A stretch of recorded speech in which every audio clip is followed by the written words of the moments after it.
नमस्कार। राहुल गांधी ने रांची में आयोजित संविधान सम्मान सम्मेलन को संबोधित किया और संबोधित करते हुए बिल्कुल दो टूक में खुले शब्दों में कहा कि इस देश में जो 50% का बैरियर का आरक्षण का बैरियर है उसे हम तोड़ कर ही रहेंगे।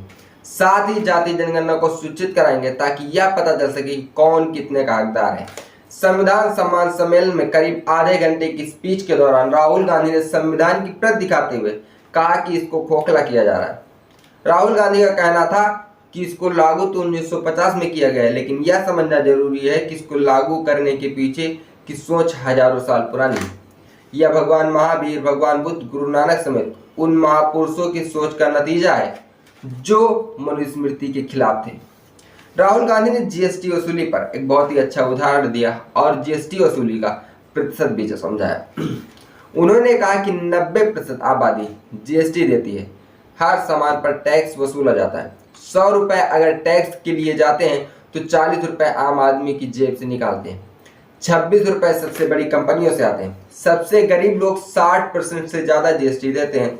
सबसे अमीर 10% लोग जीएसटी का 3% देते हैं।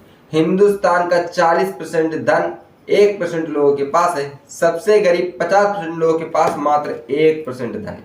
सबसे गरीब की आमदनी जोड़ दें तो पूरी आमदनी करीब 13% बनती है। यह सिर्फ संविधान पर आक्रमण नहीं हो रहा है, आपसे चोरी की जा रही है।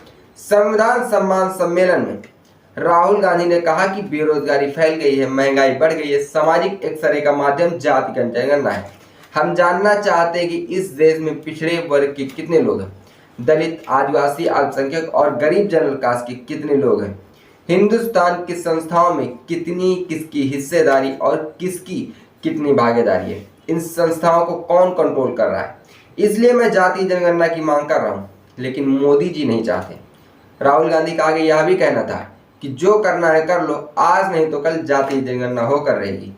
जिस 90% को मिटाया जा रहा है उस 90% में बहुत शक्ति है। आपके पास मीडिया, जुडिशरी, ब्यूरोक्रेसी नहीं है, लेकिन आपके पास सच्चाई है और आप सच्चाई के दम पर जाति जनगणना हम करा सकते हैं।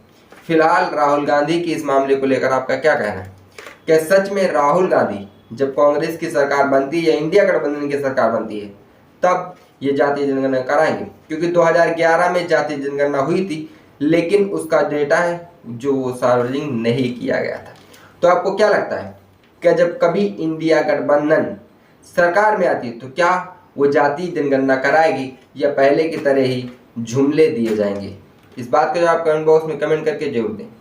देखते रहिए हालचाल। जय हिंद।